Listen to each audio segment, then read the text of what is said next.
Saudara-saudariku yang terkasih, pada hari ini, Jumat 25 Juli 2025, saya Romo Siga dari Gereja Katolik Santo Fransiskus Xaverius, Pacitan.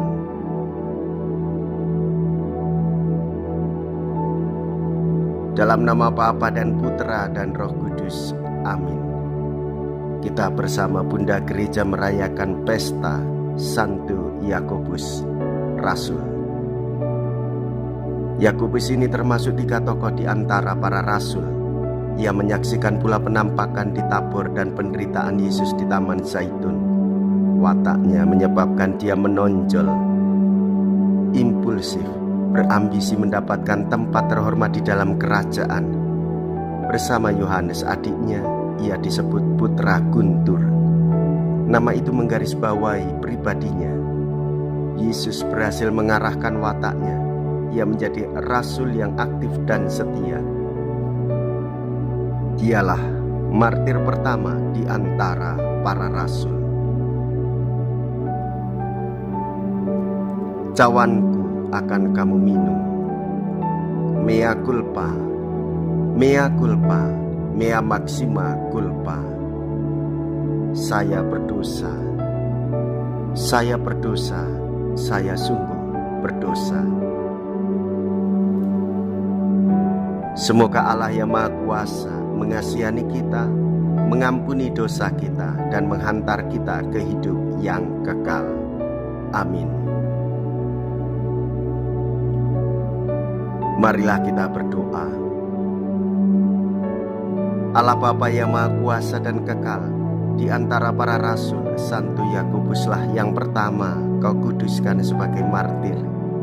Semoga umat-Mu menimba kekuatan dari kesaksiannya dan menemukan perlindungan berkat doa-doanya. Dengan pengantaraan Yesus Kristus Putra-Mu Tuhan kami, yang hidup dan berkuasa bersama dengan Dikau dalam persatuan Roh Kudus, Allah sepanjang segala masa. Amin. Tuhan bersamamu dan bersama rohmu. Inilah Injil suci menurut Matius. Dimuliakanlah Tuhan. Matius bab 20 ayat 20 sampai dengan ayat 28. Sekali peristiwa menjelang kepergian Yesus ke Yerusalem, datanglah ibu Zebedeus serta anak-anaknya kepada Yesus, lalu sujud di hadapannya untuk meminta sesuatu. Kata Yesus, "Apa yang kau kehendaki?" Jawab ibu itu, "Berilah perintah supaya kedua anakku ini kelak boleh duduk di dalam kerajaan-Mu, yang seorang di sebelah kanan dan yang seorang lagi di sebelah kiri-Mu." Tetapi Yesus menjawab, "Kamu tidak tahu apa yang kamu minta. Dapatkah kamu meminum cawan yang harus kuminum?" Kata mereka kepadanya, "Kami dapat." Yesus berkata kepada mereka, "Cawanku memang akan kamu minum, tetapi hal duduk di sebelah kananku atau di sebelah kiriku, aku tidak berhak memberikannya. Itu akan diberikan kepada orang-orang bagi siapa Bapakku telah menyediakannya." Mendengar itu, marahlah ke-10 murid yang lain kepada 2 bersaudara itu. Tetapi Yesus memanggil mereka lalu berkata, "Kamu tahu bahwa pemerintah bangsa-bangsa memerintah rakyatnya dengan tangan besi, dan pembesar-pembesar menjalankan kuasanya dengan keras atas mereka. Tidaklah demikian di antara kamu. Barang siapa ingin menjadi besar di antara kamu, hendaklah ia menjadi pelayanmu. Dan barang siapa ingin menjadi terkemuka di antara kamu, hendaklah ia menjadi hambamu, sama seperti Anak Manusia. Ia datang bukan untuk dilayani, melainkan untuk melayani, dan untuk memberikan nyawanya menjadi tebusan bagi banyak orang." Demikianlah sabda Tuhan. Terpujilah Kristus. Saudara-saudariku yang terkasih, naluri manusiawi kita ialah selalu ingin menang di antara yang lain, dan memiliki kedudukan di antara yang lain pula. Dan inilah yang menjadikan godaan dan tantangan kita sebagai orang beriman di dalam mengikuti jalan Tuhan Yesus. Kita akan mengalami kesulitan jika hal itu terjadi di dalam diri kita.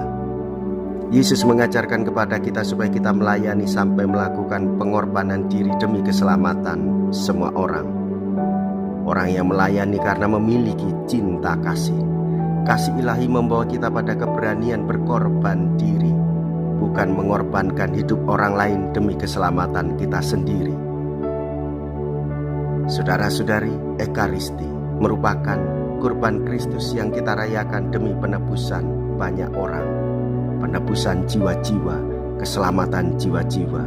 Sehingga kita diutus dalam hidup beriman, maka kita harus berani melayani sampai pada memperjuangkan hidup bagi orang-orang di sekitar kita. Terlebih melayani orang sakit, mendengarkan orang yang berkeluh kesah karena rumah tangganya, memberikan penghiburan bagi orang-orang yang terpenjara, dan juga ikut mendoakan siapapun yang mengalami penderitaan.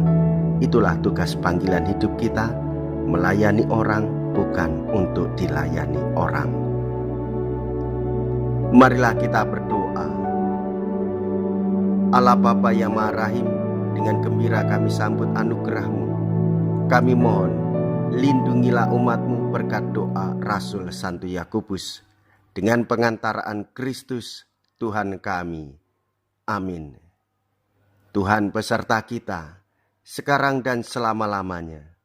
Semoga Allah yang Maha Kuasa memberkati saudara sekalian, Bapa dan Putra dan Roh Kudus. Amin. Saudara-saudari yang terkasih, pergilah, ibadat sabda sudah selesai. Syukur kepada Allah.